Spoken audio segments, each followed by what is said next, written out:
Okay, so in this particular video, I'll be very straight and explain you in detail about the future of the diversity visa lottery. I made the similar video of the future of the diversity visa lottery in July, following two things. Number one was the following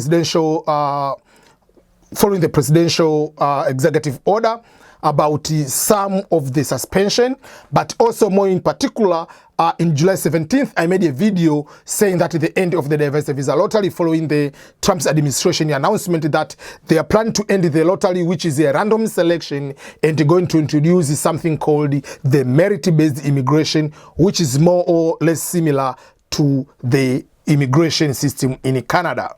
So now we are talking about Biden-Harris administration. What will that be? What will be the fate or the future of the diversity visa lottery? So that will be the overall focus. And in case you forgot, I promised to make this book. I wrote this book, and the book was called What It Takes to Win the Green Card Lottery. When I wrote this book, I wrote for almost 60% of it, and that's the announcement which came at that time, that they were going to introduce the merit-based immigration. So at that point, I stopped it to continue writing the book because I didn't see the reason of continue writing the book while the green card lottery is going to end.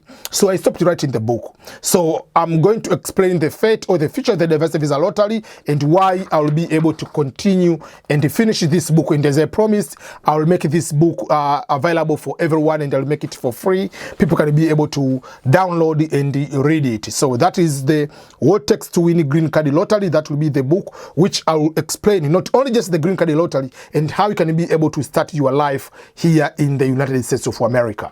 Okay, so before I go that, I want to welcome you to the EBM Scholars. In case today is your first time to come to my YouTube channel, this is Ernest Boniface Makulo EBM, talking to you from my home office here in Belton, Missouri, United States of America. So before I continue, I have to take you back in July. What was Trump's administration talking about? The ending of the diversity visa lottery, but most importantly, the introduction of the merit-based immigration. So let me put the high volume of what I'm going to play. I'm going to play with the computer, and you can be able to hear, I think so. So I am today starting the process of terminating the diversity lottery program. I'm going to ask Congress to immediately initiate work to get rid of this program. Diversity and diversity lottery. Diversity lottery sounds nice. It's not nice. It's not good. It's not good. It hasn't been good. We've been against it. So we want to immediately work with Congress on the diversity lottery program, on terminating it, getting rid of it. We want a merit-based program where people come into our country based on merit. okay, so that was the Trump's plan. So before we go on, I usually tell people, even when that plan, when President Trump was saying, was exactly clear, he is not himself as a president going to end the diversity visa lottery. He said he's going to work with the Congress. And for those who do not know, what we mean by Congress, there are two parliaments here. There is lower parliament and upper parliament, just like a British system. But, sorry, let me put on the mute. There. Okay, so the lower parliament is House of Representatives, where we have so many House of Representatives, and then we have Senate, which is the upper one. So Trump was saying we are going to work with the Congress, meaning it has to go through the House of Representatives, passed, and then go to the upper one, Senate passed, then the president is going to sign. Because you cannot, the president is not going to change on his own or on her own to change the diversity visa lottery just, by executive order I'm going to end. No, he has to work with the Congress in order to change that one, because that was enacted by the law which was passed by the Congress. So that's number one. We have to clear that way. So it is a long process. Not on his own was going to do that. So at the time he was making that decision, or is making that that plan, remember the House of Representatives was under the majority under the Democratic Party, and the Senate is under the majority where the Republicans, which is also happening now. At the moment in the Senate, which is the upper, Republicans are leading.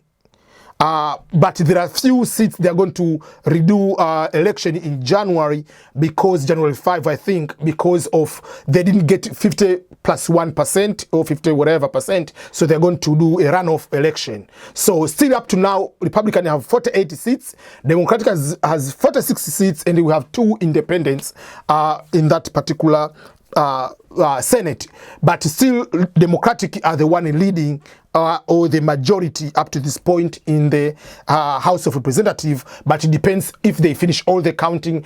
Still, the Democratic will be able to be the majority into the House of Representatives. So no matter what, even if Joe Biden starts the administration, the parliaments, the House and the Senate will still be divided. One will be owned by the Republican, one by Democratic Party. But no matter what is the stand of majority of the Democratic Party members, whether they are in the Congress or they are outside, the lawyers and everyone, majority of people are under the Democratic wing supporting diversity visa lottery. I remember I even showed you the quotation from Barack Obama while he was the president. I think it was back 2012 or back 2013, when he made a statement that himself, he doesn't like the idea where people are coming to US, are given scholarships. He was talking more about his students. Myself, I came as a Fulbright scholar here in America. So you come here, you get $50,000, $100,000 scholarship, and you finish, and then you just disappear. You go to your own country. And he's saying, in the end, the US is having hard time to compete with other countries like India, China, and other countries where people come here, get a very high quality education, and they get a scholarship from America, and then we let them go back to their own country. So according to Obama, was thinking maybe possible the OPT, which is called the Operational Practical Training, can be extended instead of 1 year, or they can put a mandatory, you have to stay in America at least for 3, 4, 5 years, work here, that education, just like repaying back to your education, use your skill in America. And sometimes people say, okay, why can't we give green card to these people who are already here? We gave them scholarship. They have been studying here. They know our culture. They know everything, and then just continue. So that was Obama's stand. But he didn't say we are going to close the green card lottery. He was trying to introduce something else, which in addition to these people who are getting scholarship, let's find a way on how we can also benefit from diversities of other people and intellectual intelligence which they have when they come here. We can be in a position to compete with them. So that is something Barack Obama was saying, and which, if something comes here, if the merit base is going to be introduced by administration under Biden, will continue to be the same or similar. That means the green card lottery will continue to be there. It's not going to be cancelled at the moment until at least the first 3, 4 years. They are not going to change that one. That is for sure.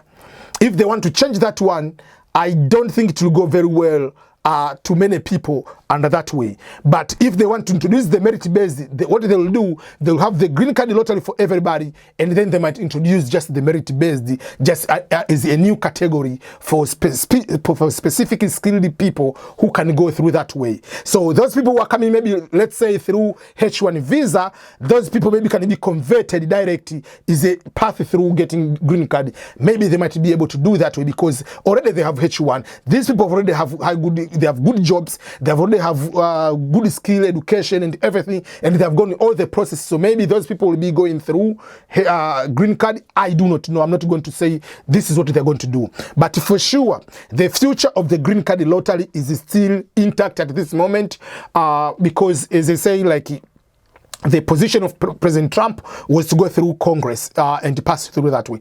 Even himself, even if he continues, whatever, because of the Supreme Court, we do not know the decision of the Supreme Court at the moment. What will that be? But even if Trump continues, by himself, he will not be able to change. It has to go to the Congress. And that's why if you play more about that audio or if you watch the TV about that stand, he was going further to say he's planning to find a way to give the DACA immigrants, to give them the citizenship. So it will be a trade-off for Democrats if he has to do that, even now before swearing in. If you have to do that, he has to trade off, like to give citizenship to all DACA and modify the green card to not be by lottery system based on just high school, 2 years of work experience, to be merit based. So in order to do that, you have to do trade off for Democrats to agree to end the green card lottery, which it will not be able to go because, as I said, majority in the House are Democrats. And not all senators or House of Representatives, they know much detail about how this one is important to some people or just overall for America. So those are the few things we are going to see. And for those who have been following up the issue of the public charge, again, the Supreme Court has taken it out or taken it away. So it has been like, you can see these are things are rolling around. Because if you allow public charge, technically you are hindering other people. Which the position of Democrats is clear that we cannot segregate these people. If we give randomly selection people to come here, let's not put any hindrances. And again, Democrats is a political party which is okay to give more public support to people who have less income compared to the Republican Party, which is more about building economy. People have to go to work and all other kind of things. So those are some few major differences we have been able to see between the major two parties. So, but all in all, what I want to say is the future of the diversity visa lottery is still intact. So at least for the next 3 to 4 years, that will be there. So for that case, I'm planning to continue finishing my book on this one, and one of the chapter which I'm going to add on this one is to explain, it will be the last chapter, will be the future of the diversity visa lottery. So even if Biden's continue to be for 4 years and Harris for 8 years, still, or Trump comes back in the other term, no matter what, the future of green card lottery, the green card lottery will never be there forever. Let's be honest. This is not about politics. Even if myself I become the president, I will sit at one point and try to evaluate to see, is this a thing which we have been giving all immigrants to come here? How important it is to our economy? Remember, when you are selected or you are chosen, you have won, you have been elected as the president of the United States of America. You are not a president of Kenya, you are not a president of Uganda, you are president of America. You promise to create jobs, you promise to create economy, you promise 1, 2, 3. So number one priority is to protect the American economy. While we can be able to talk about, this immigration suspension of other H1 visa, it can be racist, whatever you want to call it, according to President Trump, for sometimes. But remember, on his point of view and the point of economy, he swear to take oath, or he promised to build the economy. And even in your country, just figure out to yourself in your other country. If you're from Tanzania, you're from Kenya, you're from Uganda, you're from Republic of Congo, you are from Algeria, you are from another country, you are from Ghana, you are from Sierra Leone, you are from Liberia, your president cannot allow people from other countries in Africa just jump into your country and get jobs. But you don't say your president is racist. No, that is his job. You have to protect the job. So if there is a shaking of the economy, and one of the solutions, these people have to go out. So these kind of things, they're happening now. We do not know what if things this happen in next time, what will that be happening? So no matter what we want to think about, whether is the appropriate time or not appropriate time, but no matter what, they will reach a point where they are supposed to stay and evaluate and see all these 15, 20 years, whatever, nearby 30 years of green card lottery.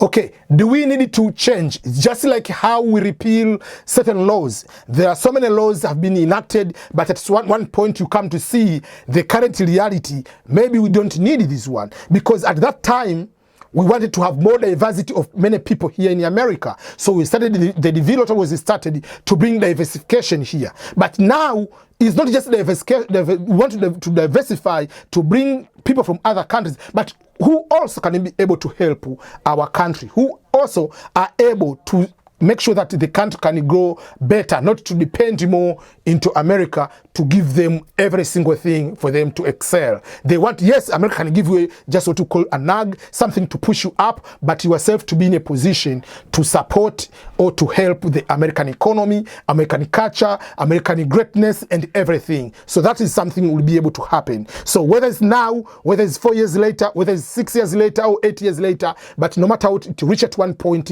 the green card lottery will be modified from this kind of the random selection to go to the merit-based system, just like what Canada is doing, what is Australia is doing, what New Zealand is doing, and other countries. And just to give one thing in perspective, for instance, Tanzania winners of the V lottery, they are less than 200, 250 each year. That is in Tanzania. But just assume, what if we create a merit-based system? How many people in Tanzania who have bachelor degree, who have master's degree, who have PhD, or some people who are very good artists, they have other reasons, other work experience to put together to be able to get it. So it can increase more chances of more people, but unfortunately, people with no other good work experience or good education, that will be something which will be difficult for them. So that's what I'm trying to explain, that each thing, it has good part and bad part. But for the betterment of America, they will evaluate how we can be able to support and how we can be able to raise the economy. So at this moment, let's keep applying for the DV lottery. If you have applied, you didn't win, or you are not going to win, keep applying until the DV lottery is going to be cancelled. But apart from that, keep applying. It's free of charge. You have nothing to lose to apply. That's how it works. So, thank you everyone, and I wish you all the best into future DV lottery applications.